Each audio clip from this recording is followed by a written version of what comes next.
Hi guys, welcome to my YouTube channel physics with MH. आज के lecture में हम आपके लिए लाए हैं de Broglie wave and hydrogen atom. Guys, इस टॉपिक के पीछे थोड़ी सी हिस्ट्री है, वो मैं आपको बताना पसंद करूंगा। वो ये है गाइस कि जिस तरह नील बोहर एटॉमिक मॉडल आ गया सामने, तो लोगों ने काफ़ी दिलचस्पी ली इसमें, क्योंकि ये उन क्वेश्चन को आंसर कर रहा था जिन क्वेश्चन को रदरफोर्ड एटॉमिक मॉडल नहीं कर पा रहे थे। गाइस, अगर आपको याद है तो नील बोहर की एटॉमिक मॉडल में एक पोस्टुलेट था, और वो ये था कि इलेक्ट्रॉन उन अलाउड ऑर्बिट में रिवॉल्व कर सकता है जिन ऑर्बिट्स के लिए इलेक्ट्रॉन का एंगुलर मोमेंटम h/2 के इंटीग्रल मल्टीपल होगा। इस बात को कोई एक्सप्लेन नहीं कर पा रहा था। ये साइंटिस्ट के लिए एक दर्द सर बन गया था। ये बात साइंसदानों की जहन में थी कि डी ब्रॉगली ने अपना हाइपोथेसिस दिया था उस वक्त, और वो हाइपोथेसिस क्या था उसके बारे में मैं आपको थोड़ा सा बताना पसंद करूंगा। वो ये, according to de Broglie, the wave associated with the matter the wavelength of which can be written as. De Broglie ने अपने हाइपोथेसिस में कहा था कि हर मैटर के साथ, हर पार्टिकल के साथ एक वेव एसोसिएटेड होता है, और उस वेव का वेवलेंथ इस फार्मूले से हम मालूम कर सकते हैं, यानी कि Planck's constant divide by momentum of the particle. ये उसने फार्मूला की शक्ल में ये बात कही थी। अब डी ब्रॉगली ने क्या किया, क्योंकि इस चीज़ को एक्सप्लेन करना था, ये साइंसदानों के लिए एक दर्द सर बन गया था। तो डी ब्रॉगली ने अपनी इसी आइडिया को उठाकर इस इलेक्ट्रॉन के ऊपर फिट किया, जो इस अलाउड ऑर्बिट में क्या कर रहा था, मूव कर रहा था। किस तरह फिट किया उसने, देखते हैं। De Broglie took the idea of standing wave and apply it on electron associated with revolving around nucleus। यानी कि इलेक्ट्रॉन क्या है, मैटर है, पार्टिकल है। जब वो मूव करेगा उसके साथ मोमेंटम होगा, और इस फार्मूले के मुताबिक जिस चीज़ के साथ मोमेंटम होता है उसके साथ एक एसोसिएटेड वेव भी होता है, और उस वेव का वेवलेंथ हम इस तरह मालूम कर सकते हैं। डी ब्रॉगली ने इसी आइडिया को उठाकर इलेक्ट्रॉन के ऊपर फिट किया, क्योंकि उधर नील बोहर ने अपनी एटॉमिक मॉडल में कहा था कि इलेक्ट्रॉन जब एक ऑर्बिट में मूव करता है, रिवॉल्व करता है, तो वो एनर्जी एमिट नहीं करता। ये उस सूरत एमिट करेगा जब ये हाई एनर्जी लेवल से लोअर एनर्जी लेवल में जंप करेगा, और ये एक अच्छी बात थी, एक पॉजिटिव फैक्टर था नील बोहर की एटॉमिक मॉडल में। तो इस बात को मद्देनज़र रखकर डी ब्रॉगली ने कहा कि चलो ठीक है, वो एनर्जी एमिट तो नहीं कर रहा, इसके साथ एक वेव एसोसिएटेड है। उस वेव को कहा कि स्टैंडिंग वेव है, और स्टैंडिंग वेव की प्रॉपर्टी आप जानते हैं कि उस वेव की एनर्जी उसी में ही रहती है, बाहर नहीं जाती। तो इसी वजह से डी ब्रॉगली ने स्टैंडिंग वेव का नाम ले लिया। अब स्टैंडिंग वेव पर भी आते हैं कि स्टैंडिंग वेव क्या होता है, मैं आपको थोड़ा सा बताता हूँ। स्टैंडिंग वेव गाइज, अगर आपको पता है कि स्टैंडिंग वेव किस तरह बनता है, आप एक स्ट्रिंग ले लें, एक स्ट्रिंग, और दो साइडों से या दो एंड से उसको बांधें। अब मिडल से उसको डिस्टर्ब करें, तो आपके पास एक ऐसा वेव बनेगा।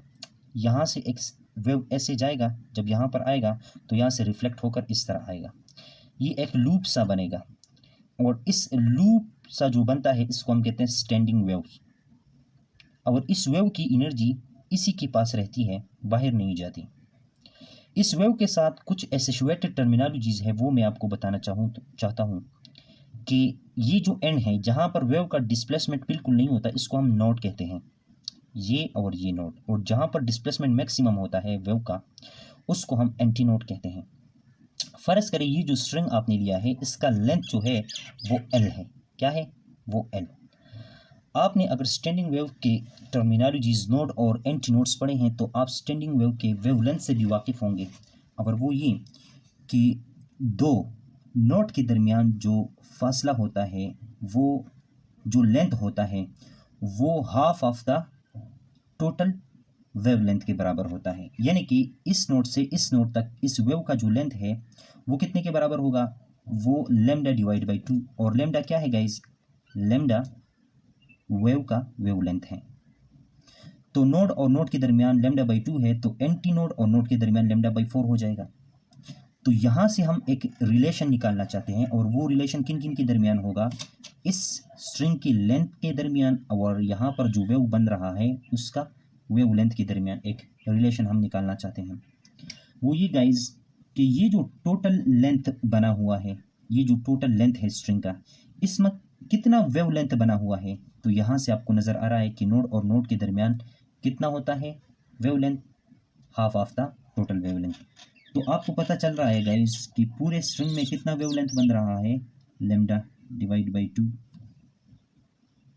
या आपको इस तरह भी देख सकते हैं कि एल जो है ये मुश्तमिल है कितने वेवलेंथ के ऊपर, यहाँ से यहाँ तक, यहाँ से यहाँ तक लेमडा बाई 4, यहाँ से यहाँ तक लेमडा बाई 4, तो lambda by 4 plus lambda by 4, यहाँ से आपको मिल जाएगा L is equal to 4 LCM और 2 लेमडा आ जाएगा, ये इसके साथ ख़त्म।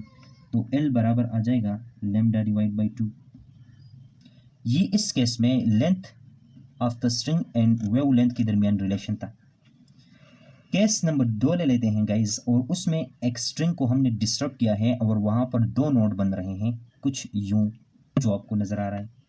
अब यहाँ से यहाँ तक जो स्ट्रिंग का लेंथ है वो उसको अगर मैं L कह दूँ, तो ये L कितने वेवलेंथ पर मुश्तमिल है। देखें, जब एक लूप बन रहा था तो हाफ वेवलेंथ बन रहा था, तो एक लूप दूसरा लूप, तो मतलब ये कि एक लूप में इतना वेवलेंथ होता है प्लस इतना वेवलेंथ, चूँकि 2 लूप हैं तो हमारे पास आ जाएगा L is equal to lambda. या दूसरी तरह L इज़ इक्वल टू यहाँ से यहाँ तक लेमडा बाई 4 प्लस यहाँ से यहाँ तक लेमडा बाई 4 प्लस यहाँ से यहाँ तक लेमडा बाई 4 प्लस यहाँ से यहाँ तक लेमडा बाई 4। तो ये आ जाएगा L is equal to 4 LCM आ जाएगा और 4 टाइम लेमडा है तो ये आ जाएगा, ये इसके साथ cancel, L is equal to lambda आ जाएगा। तो ये गाइज ये था स्टैंडिंग वेव्स के बारे में, और स्टैंडिंग वेव्स में लेंथ ऑफ द स्ट्रिंग और लेंथ ऑफ द वेवलेंथ के दरमियान एक रिलेशन। अब आते हैं अपने ओरिजिनल टॉपिक की तरफ कि किस तरह डी ब्रोगली ने सेकंड पोस्टुलेट नील बोहर का एक्सप्लेन किया था। तो आपने स्टैंडिंग वेव का कंसेप्ट थोड़ा सा समझ लिया गाइज, अब उसको अप्लाई करते हैं एक ऑर्बिट के ऊपर। ये हमारे पास ये जो ग्रीन कलर से मैंने रिप्रेजेंट किया है ये ऑर्बिट है जिसमें वो इलेक्ट्रॉन मूव कर रहा है। इस इलेक्ट्रॉन के साथ एक वेव एसोसिएटेड है according to de Broglie hypothesis.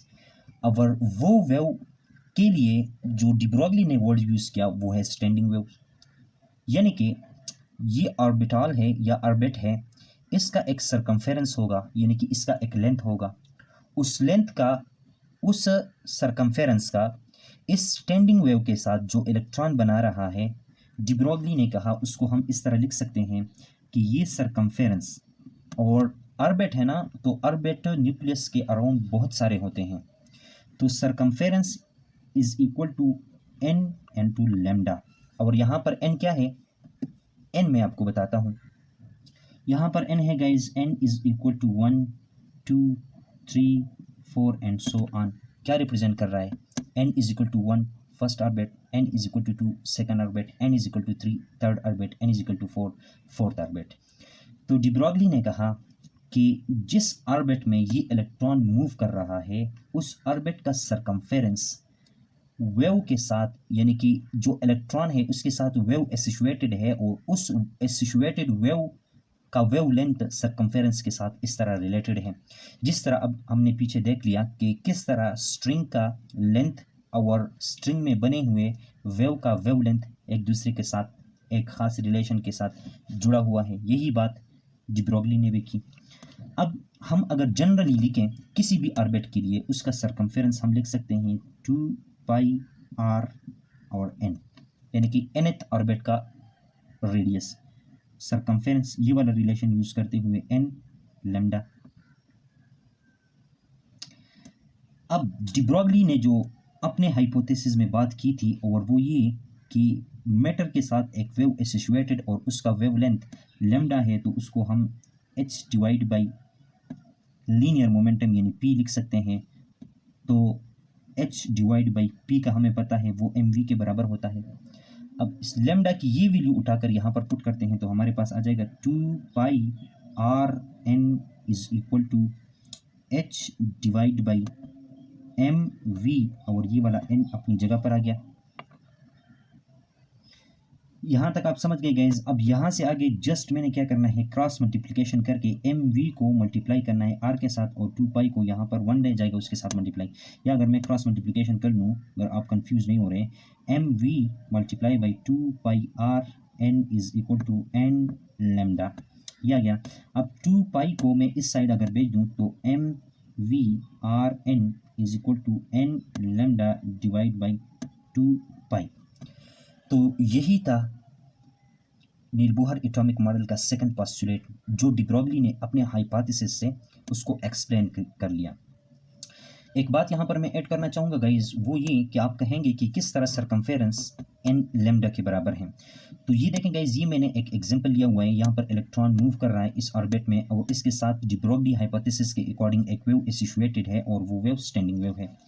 अब देखें गाइज, जिस तरह हमने देख लिया कि दो लूप में एक वेवलेंथ होता है, दो लूप में एक वेवलेंथ। तो आप देखेंगे इस एक वेवलेंथ, दूसरा वेवलेंथ, तीसरा वेवलेंथ और चौथा वेवलेंथ, यानी कि जो इलेक्ट्रॉन है वो जो वेव बना रहा है स्टैंडिंग वेव, उसका वेव लेंथ इंटीग्रल में आएगा, यानी कि एक वेवलेंथ बनेगा, दो वेवलेंथ बनेंगे, तीन वेवलेंथ बनेंगे, चार वेवलेंथ बनेंगे। कभी इस तरह नहीं होगा कि हाफ वेवलेंथ बनेगा या 3/2 लेमडा वेवलेंथ बनेगा, इस तरह नहीं होगा। जिस तरह नील बोहर ने कहा था कि क्वांटाइज ऑर्बिट है, फिक्स्ड ऑर्बिट है, स्पेशल ऑर्बिट है, जिसको उसने n1 n2 से रिप्रेजेंट किया था, इसी बात को डी ब्रॉगली ने भी किया है कि यहाँ पर जो वेवलेंथ बनेगा वो क्वांटाइज वेवलेंथ होगा, यानी कि 1 वेवलेंथ, 2 वेवलेंथ, 3 वेवलेंथ और 4 वेवलेंथ, इस तरह के वेवलेंथ इसमें बनेंगे। तो ये है डी ब्रॉगली ने अपने हाइपोथेसिस से second postulate of Niels Bohr atomic model को एक्सप्लेन किया था। उम्मीद है गाइस आपको ये लेक्चर पसंद आया होगा और इसके साथ साथ समझ भी आया होगा। तो इस सूरत में आप इस वीडियो को लाइक करें, शेयर करें और चैनल को सब्सक्राइब करें। मिलते हैं नेक्स्ट वीडियो में, तब तक के लिए अपना ख्याल रखिएगा। अल्लाह हाफ़िज़।